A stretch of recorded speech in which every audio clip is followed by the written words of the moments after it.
Muito bem, são 4h20. Você já sabe, encontro marcado às quartas-feiras aqui no nosso programa. Professor, educador e psicólogo Hudson Miranda participando conosco todas as quartas aqui na Pioneira. Está chegando comigo aí a Samira? Ainda não, né? Professor, boa tarde, obrigado pela presença mais uma vez. Nós vamos continuar falando sobre casamento, relacionamento, separação, traição, alienação parental, é isso? Falei isso, certo? Roberto, falou boa certo. Tarde. Boa tarde, Roberto. Boa tarde a todos os ouvintes da Educadora AM. Boa tarde a toda a sua equipe. E, mais uma vez, hoje nós encerramos esse ciclo, né, de discussões sobre o casamento, sobre traição, sobre separação e sobre alienação parental, que nós vamos falar no último bloco, né? Também, esse primeiro bloco, eu vou fazer algumas considerações importantes sobre o cenário do casamento. Evidentemente que a gente não consegue abranger todas as questões que são importantes, né, porque é um tema muito complexo, muito extenso, mas a gente tenta contribuir nessa primeira vez que a gente está abordando esse tema e, evidentemente, voltaremos a essa temática em uma outra oportunidade, já que ela é muito solicitada e demanda mais discussões, mais abrangência, né, nas nossas colocações. E no segundo bloco nós vamos responder, dar resposta a algumas perguntas, né? Não responder no sentido de dar solução, mas de trazer à tona algumas perguntas que foram colocadas na semana passada e não deu tempo de a gente responder, né? E fechamos com a alienação parental. Perfeito. Nós encerramos o programa na semana passada com a pergunta de um ouvinte, você deve se lembrar, no ar, de Timóteo, que está casada há 32 anos, e ela se colocou numa situação, ela se acha, né, como uma tremenda, pelo que a gente sentiu, ela está naquela fase de derrocada. Meu filho é homossexual, ela chegou a fazer essa colocação, minha filha também meu casamento esfriou. Sim. O que pode ser passado para essa pessoa, professor? Olha, essas perguntas nós vamos responder no segundo bloco, porque antes eu acho que a gente precisa situar as pessoas de mudanças de cenários também que fazem parte do casamento, né? A gente sabe muito bem, eu cheguei a começar a colocar essas questões já nas semanas anteriores, sobre a confusão que se faz entre ter e ser, entre homens e mulheres, e o que isso representa na mudança de cenários, né, onde o casamento é colocado, onde as relações são colocadas. E é importante a gente salientar que o casamento monogâmico, né, que é o que vigora na sociedade ocidental, né, ele foi instalado justamente após a Idade Média, né? Então, logo isso, estabeleceu-se um modelo patriarcal, onde o homem era o provedor, onde a mulher tinha suas funções definidas dentro da casa, né?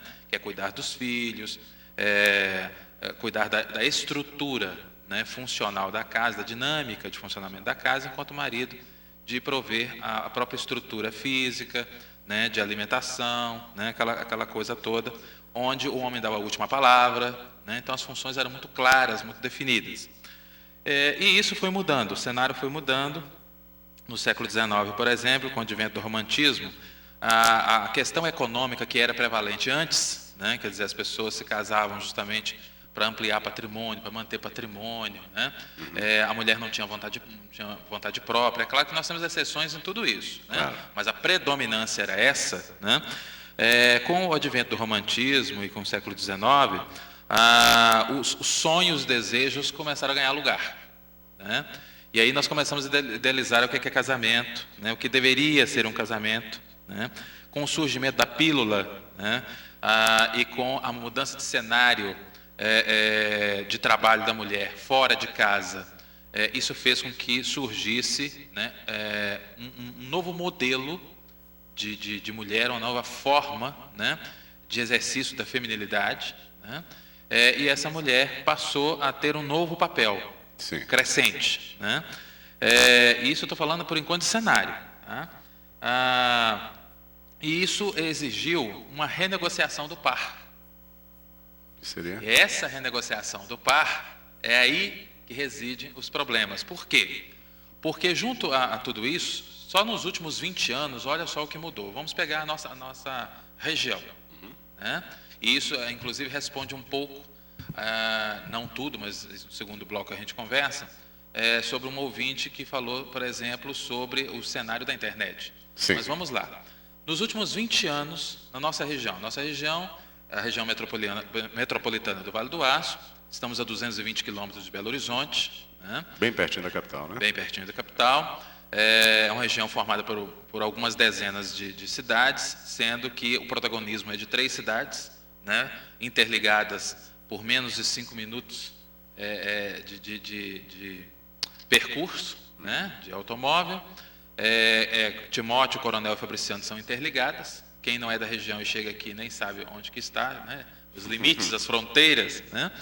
É uma região que hoje conta com aproximadamente mais de 500 mil de habitantes. É interessante porque se alguém parar nessa ponte que interliga aqui as 2 cidades, a Ponte Nova, chamada Ponte Nova, aqui indo aqui para o bairro Santa Maria, se a pessoa caminhar até a metade dessa ponte, realmente... Ela está em Cezita.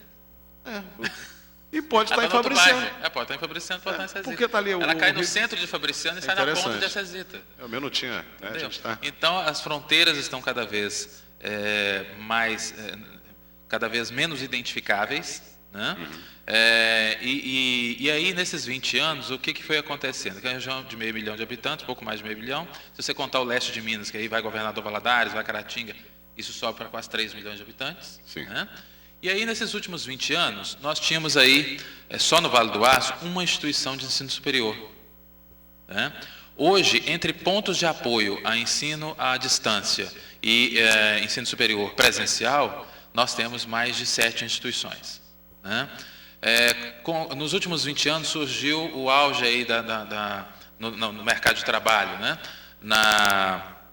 A qualidade total, depois veio a reengenharia, né? Depois hoje se fala extremamente de empregabilidade, os cenários mudaram muito, veio a privatização, não é? A globalização, o surgimento da internet, o surgimento das redes sociais, o surgimento do celular, olha só, a ampliação de acesso a outros canais de TV através da parabólica, né, seja analógica ou digital, o acesso também ampliado, né, a mobilidade de classe média para a TV paga. Então, é uma série de fenômenos que foram surgindo e que hoje faz com que o cidadão, por exemplo, ele saia, a maior parte dos cidadãos de várias idades, saiam 6 horas da manhã de casa e só voltem às 11h30 da noite. Né? Isso é muito comum. Sim. E isso faz com que, por exemplo, o indivíduo tenha uma carga social muito pesada. Há uma cobrança muito intensa também. Né? Então, as pessoas têm, com o surgimento de todos esses fenômenos, né? E que não significou o fortalecimento da educação e do conhecimento, porque não significou isso. Né? Hoje, infelizmente, a proliferação de faculdades, né? A fragilidade do MEC, isso tem feito que haja uma busca incessante por diplomas cada vez mais rápidos, cursos cada vez mais curtos, consequentemente, cada vez com menor grau de conhecimento e aprofundamento. As pessoas estão num grau de superfície muito forte. A toque de caixa. A toque de caixa. Haja visto o sucesso do Twitter, 140 caracteres. Ok? Então, se você escreve hoje uma página, 2 páginas para as pessoas lerem, é um sacrifício para elas. Ok? Então, onde eu quero chegar? O que isso tem a ver com as relações das pessoas? Que as relações, tudo que é superficial, né? Tudo que está lá na superfície, que não se aprofunda, não mergulha, faz sucesso. Né? A atenção das pessoas é para não se aprofundar. É o fast food. É o fast food. Então, as relações também estão fast food. Elas atingiram o fast food. Né? Só que o ser humano não suporta isso. Aí vem as crises. Aí vem todos os problemas oriundos de uma relação fast food, porque a relação não sobrevive ao fast food. Essa é a questão. Né? E por aí vem os problemas. Então, eu estou falando de cenário para as pessoas entenderem, porque, na verdade, nós não podemos falar de relações, de namoro, noivado, casamento. Nós já falamos dessas fases todas, Sim. Como é que elas sofreram alterações, etc.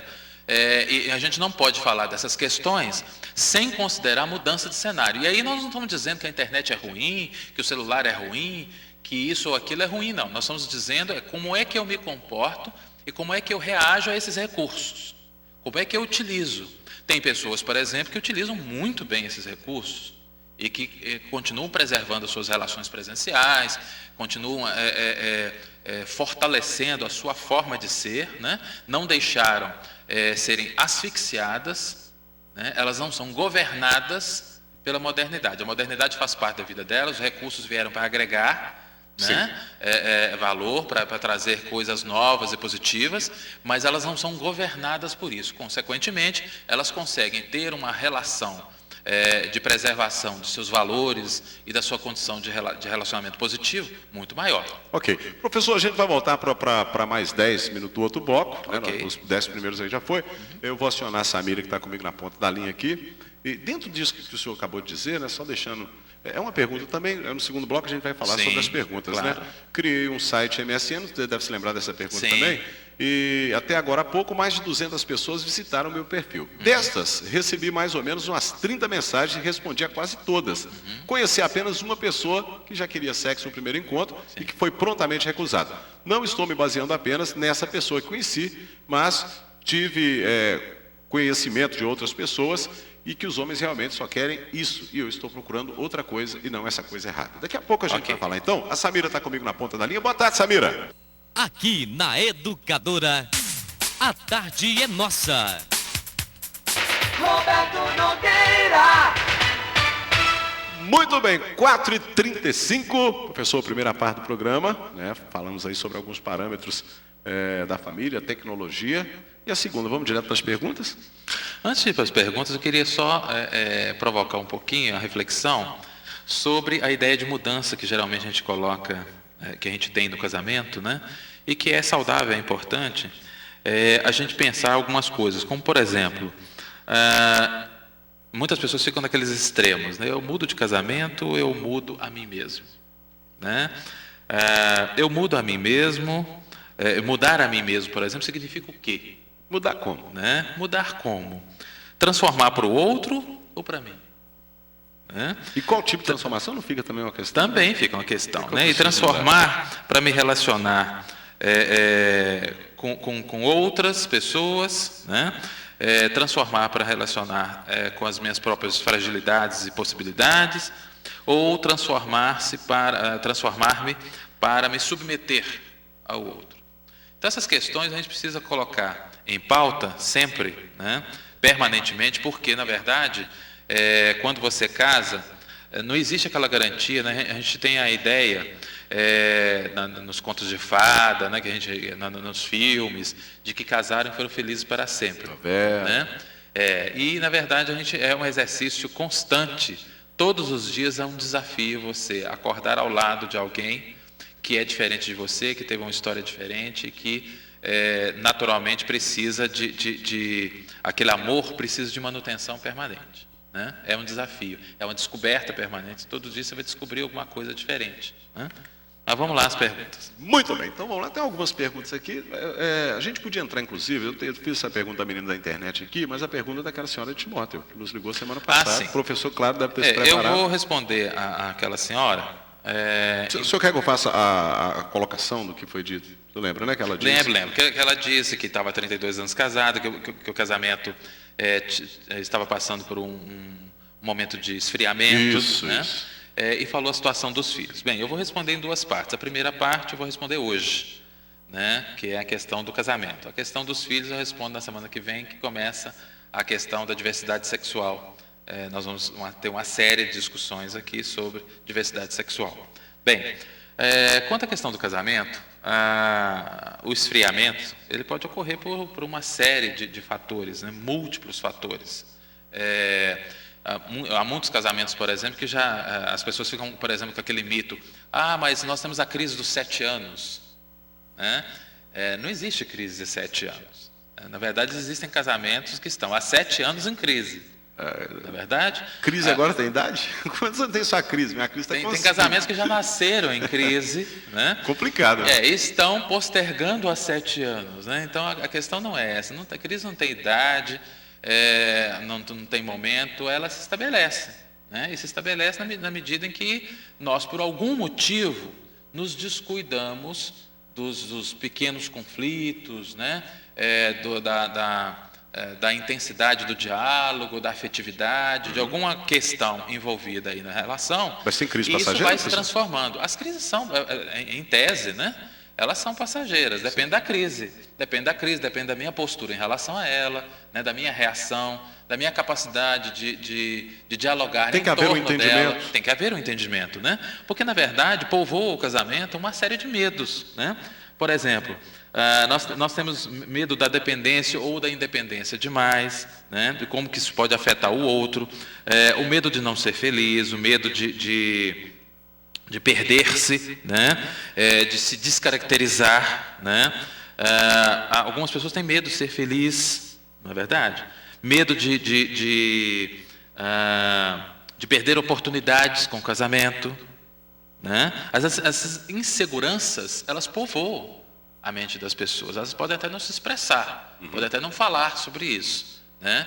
O que é um erro, porque deveriam falar. Porque quando você fala, quando você verbaliza, quando você abre o diálogo, você abre a possibilidade do outro intervir, do outro falar sobre também, do outro se colocar. Né? E dá uma leveza também, né? Dá uma leveza, porque há um alívio, né? Porque as inseguranças, você vê que o outro também tem. Verdade. Né? Que você partilha.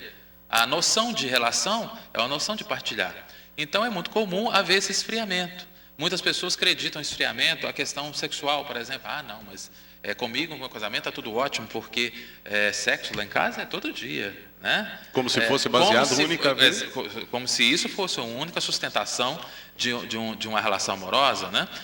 Tem casais, por exemplo, onde esse arranjo sexual permite uma satisfação dos dois com uma relação mensal, ou uma relação quinzenal, ou uma relação semanal. Tem outros que vão estar satisfeitos com uma relação diária. E mesmo aqueles que estão satisfeitos com uma relação diária, não significa que eles não têm divergências em outros patamares da relação. Não é verdade? E não significa, por exemplo, uma vez que estejam satisfeitos com uma relação mensal, por exemplo, que também estejam no paraíso ou no inferno. Né? Então, esses extremos, né? Esses rótulos, né? Esse enquadramento, essa necessidade de enquadramento, não contribui. O que contribui é justamente nós termos a capacidade de não permitir que o silêncio, né? Esse gelo se instale e essa parede seja edificada, seja construída entre duas pessoas que vivem juntos. É o que muitas vezes acontece. Você está vivendo junto e tem uma parede.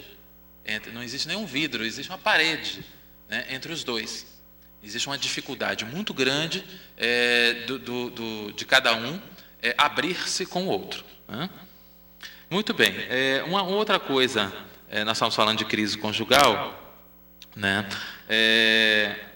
Outra coisa que é interessante aqui que eu queria colocar, que é o mito do já conquistado, eu acabei de falar também, né? O mito do falso complemento. Tem pessoas que acham, por exemplo, que mas eu estou casando com uma pessoa que me completa. Né? E muitas vezes é uma falsa ideia. Quer dizer, achei meu lado B. Tem um lado B. E muitas vezes você fantasia isso. Né? Não representa... Obrigado, Nilson. Obrigado.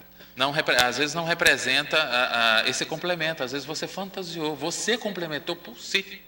Né? Então, esses mitos precisam ser pensados antes do casamento, essas questões, porque isso favorece um namoro mais saudável, um noivado mais saudável e uma relação também conjugal mais madura, né? Que não precisa esperar 20, 30 anos. Quando eu falo mais madura, é mais consciente. Porque muitas pessoas vão falando também do inconsciente. Tudo isso a gente faz inconsciente. Para mim, isso é um mito. É outro mito. Sem querer. Né? Na verdade, há um mito da inconsciência. É uma forma de eu dizer que eu não sou responsável. Eu não estou falando de culpados, estou falando de responsáveis. E aí nós estamos falando de responsabilidade. O que falta na realidade é nós pensarmos, nós refletirmos sobre os passos que nós damos, seja individualmente ou seja em comum acordo com alguém. Especificamente nesse caso dessa senhora de 32 anos de vida a dois, o que poderia ser? No caso aí, falta diálogo? Olha, eu acho que não é oportuno. Muita gente poderia estar aqui no meu lugar especulando, né? Mas eu não acho oportuno a gente especular sobre possibilidades. Nós podemos ter tantas possibilidades quanto o número de habitantes daqui, né? Como a seleção do Dunga. A quantidade de aspectos que podem estar favorecendo, né, a esse distanciamento são imensos, né? Agora, evidentemente, que alguns fatores podem favorecer essa reaproximação. Uma delas é o diálogo.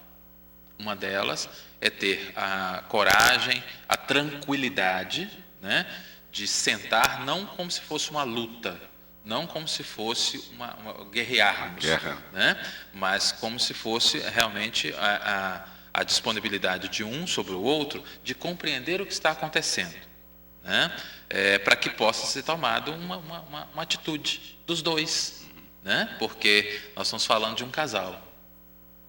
Então, o diálogo aí é o princípio. Agora, o que vai derivar desse diálogo, se é uma reaproximação, se é um rearranjo do casamento, né? Se é uma separação, o que vai ser, nenhum de nós pode dizer, né? Pode afirmar, algum pode tipo de prever. terapia poderia colaborar? Sem dúvida. Porque já seria um trabalho profissional, onde às vezes pode estar faltando alguma coisa ali. Sem dúvida. Ou ouvir um profissional, porque cada um está para um lado. Isso aí poderia ajudar em alguma coisa? Sem dúvida. Esse casamento, esse jogo que se estabelece, né, entre duas pessoas, muitas vezes ele é colocado como algo que não se admite sofrimento, né? E se confunde muito sofrimento com angústia, né? A angústia, sofrimento, não é uma virtude, não é uma vantagem, não é nada, não é nem desejável. É claro que ninguém quer sofrer. Mas angustiar-se é importante, né? Discutir as possibilidades é extremamente importante. E às vezes nós precisamos de apoio, precisamos de um espaço neutro que nos acolha e que seja capaz de permitir que a gente se conheça melhor e a partir dessas reflexões e desse autoconhecimento nós possamos aí tomar uma atitude adequada na nossa vida, né? Então a ajuda terapêutica, né, a ajuda de um profissional, ela é muito bem-vinda nessas situações mais crônicas ou mais graves. Perfeito. São 4h46 agora. Vamos para o último bloco comercial. Daqui a pouco a gente vai voltar para a última parte, próximos 10 minutos. Professor, estou desconfiado, então vamos ter que segurar esse assunto para a semana. Vai ficar mais um pouquinho aqui, porque nós temos 2 perguntas ainda e tem mais uma pergunta para responder depois do intervalo. Automaticamente o tempo vai ser curtinho e na quarta-feira, quem sabe, a gente... Né? Okay. Algum problema ou não? Não, sem problema. Tá certo. Vamos postergar mais uma vez a alienação, né? Deixa eu mandar um grande abraço aí pro pessoal de Belo Oriente. Daqui a pouco a gente vai estar em Belo Oriente com o projeto Tenda Musical aí na Praça de Belo Oriente, né? Vamos estar aqui, eu, Roberto Nogueira, aqui da Rádio Educadora, e com a presença aí de grandes músicos, um papo bacana, né? Um projeto cultural hoje em Belo Oriente. Na sexta-feira foi aqui na Praça da Estação, público maravilhoso, e hoje com Raul Assunção, né, aquele jazz sensacional. Eu vou estar aí também dando uma palhinha aí com violão e voz, mas mandando um grande abraço para você de Belo Oriente. Logo mais a gente se encontra aí com esse projeto cultural maravilhoso. 4h46, depois do intervalo eu continuo com o professor Hudson Miranda. Até já. Educadora, no coração do vale. Educadora. Roberto Nogueira. Agora 4h50, mais 10 minutos aqui. Professor Hudson, ficou algum resquício aí do intervalo anterior ou eu posso partir para a próxima? Não, pode partir que a gente vai concluindo, vai discutindo. Lembrando, né, que mais uma vez nós vamos deixar a alienação parental para a semana que vem, né? Porque é um assunto muito complexo e que exige uma abordagem mais clara, mais profunda, né?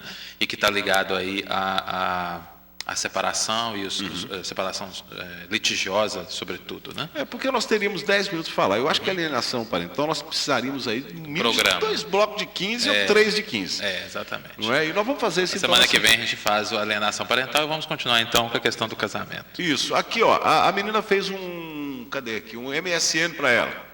E aí adicionou mais de 200 pessoas. Sabendo que apareceu tanta gente. E ela recebeu mais ou menos umas 30 mensagens, respondeu a quase todas.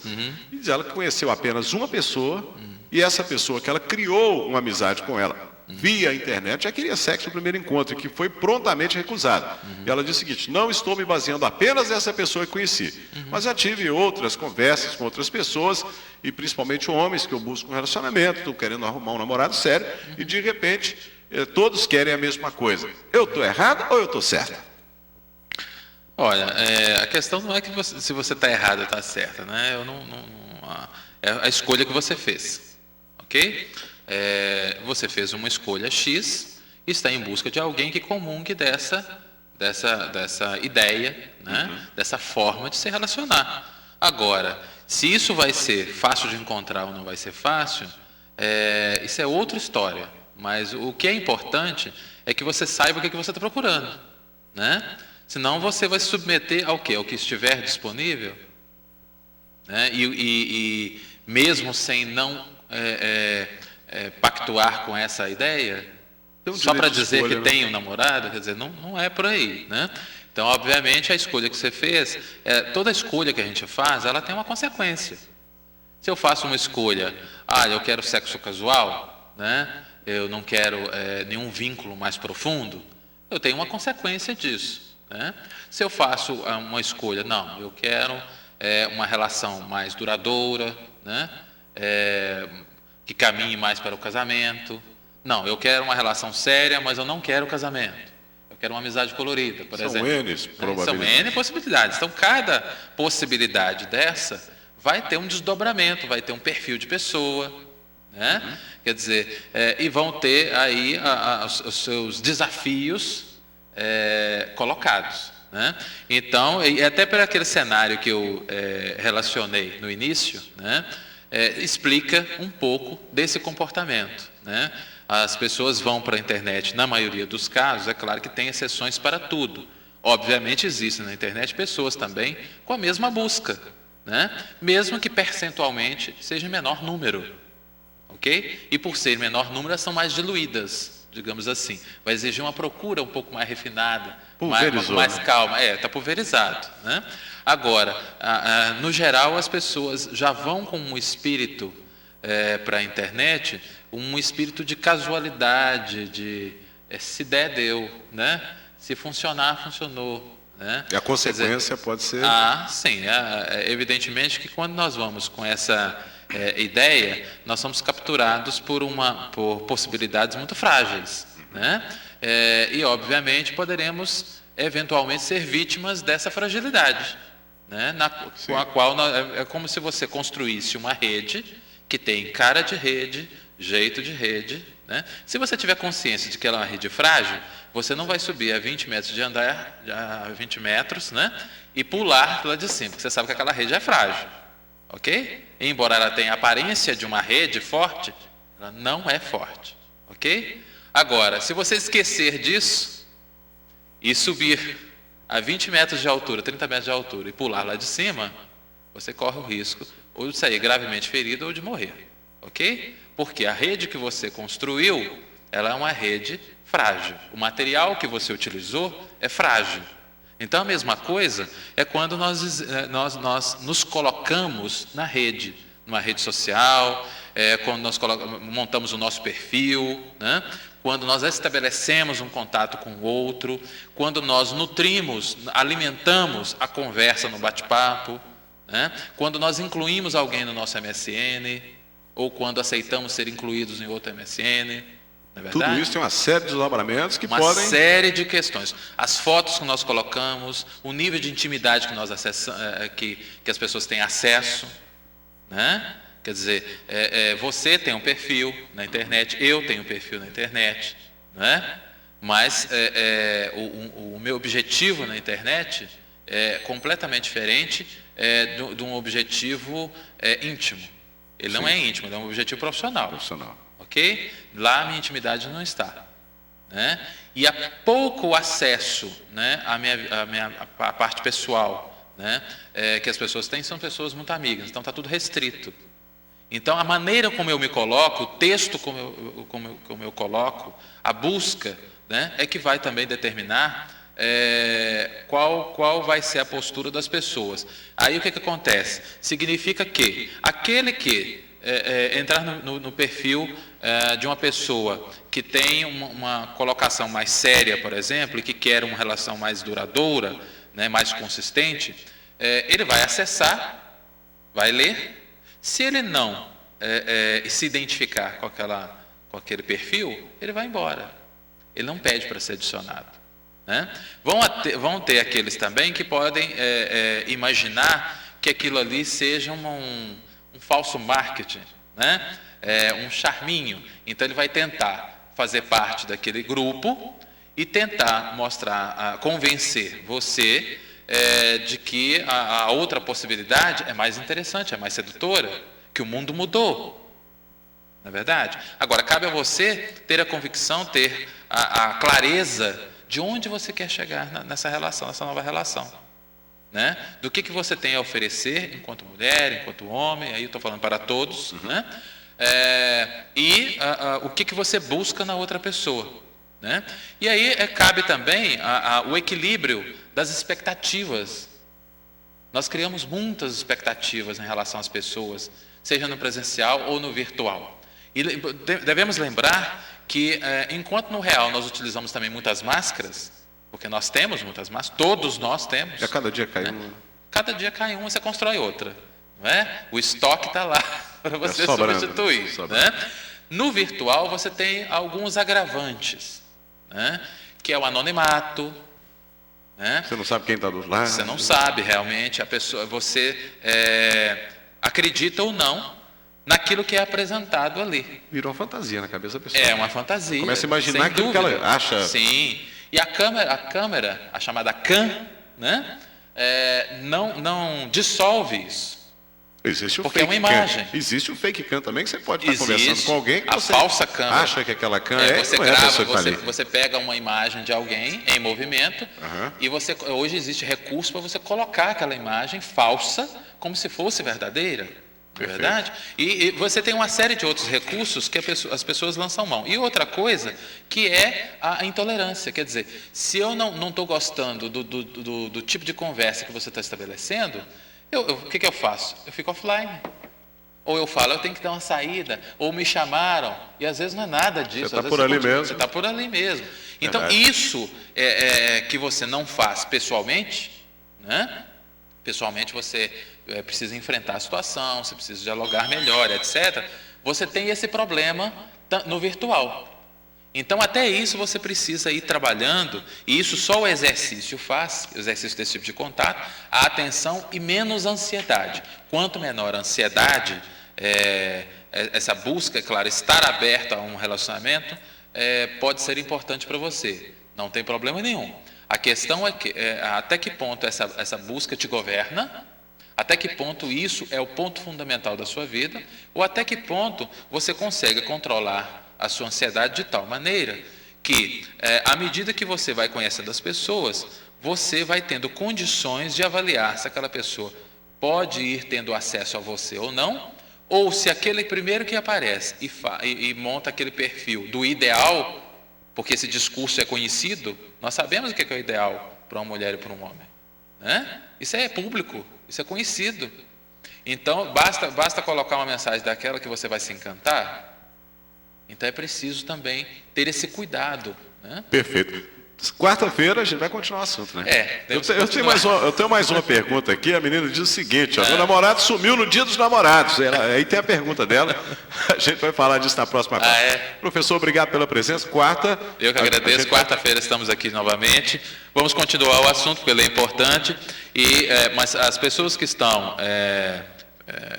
falando conosco sobre a questão da diversidade sexual podem ficar tranquilas, que é o nosso próximo assunto. Sim, nós temos. Encerrado esse assunto, nós vamos entrar na questão da diversidade sexual, que incomoda, que tem trazido desconforto para todas as pessoas, independente da sua expressão sexual, sejam elas casadas ou solteiras, homens ou mulheres, independente da condição econômica, e é preciso que a gente coloque esse assunto em pauta para que nós possamos refletir sobre isso, porque é uma coisa que faz parte da nossa vida. Ok, professor, obrigado pela presença. Nilson, obrigado aí pela competência na mesa de